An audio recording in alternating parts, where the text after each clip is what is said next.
Do'stlar, hozirgi kunda prop tradingga juda ham qiziqishlar ortib boradi. Yaqinda konkursimda bir Sevinch degan qizimiz $10,000 prop hisobimizni o'tadi va boshqaruv bizlarga beradi do'stlar. U 2 etapli prop o'tadi. 2 etapidan ham muvaffaqiyatli o'tildi. Yana hozirgina real hisobi keldi bizlarga va aksiya уже savdolarni boshladik. Xudo xolasa bir $50 уже foydam yetib qo'ydi. Уже любой vaqtda kirib turib, buni yechishga so'rab bersak, 3 sutkada bizlarga kelib tushadi. Endi bizlarning $10,000 planimiz xudo xolasa bir $2,000-3,000 nasib etsa, qo'llab-quvvatlab tursa Xudoyim planlashtirib turibmiz do'stlar. Yuqorida yana payout sertifikatlar qarang. Hammasi pul ichilgan, $25,000, $100,000 shu. Yana bular $5,000 real fund akkauntlar.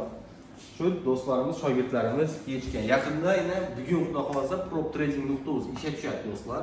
Girib polni narx-navo bilan danishib, prop hisoblar kerak bo'lgan bo'lsa, adminlarga yozib, onlayn qalasanglar, galibni olsanglar, polni rasmiylashtirib sizlarga tushuntirib o'rnatib beriladi.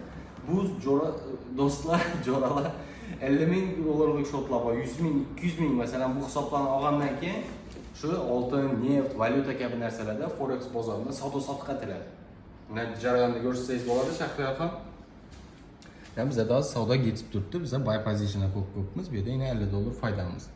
Bilan sori FX foydan real hisob do'stlar bor. Bu narsalarni ostan shu erkalab 15 kun, 20 kun, 1 oy 10% ko'tarishlaringiz kerak do'stlar. Orada 3% gullik minus atilmaslik kerak, 6% umumiy miqdorda minus atib qo'ymasanglar, mana 10% ko'tarsanglar real bo'ladi. Endi bu imtihonli hisoblar.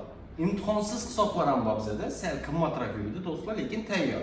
Bu narsalar уже tayyor, odlarga chiqadi sizlar 10,000, 20,000 taqanadi. Masalan, $10,000 shot 6 million so'm bo'lib turibdi. 8% minus etmasliklaringiz kerak. Ya'ni $800 minusga kirmasa, u hisobni olganlaringizdan keyin 15 kun o'tib, 15-kuni topgan pullaringizni 80%ni yechib olasizlar. Polli bizning adminlar, menejerlar bu jarayonlarda sizlarga ko'maklashadi do'stlar. Hammaga omad.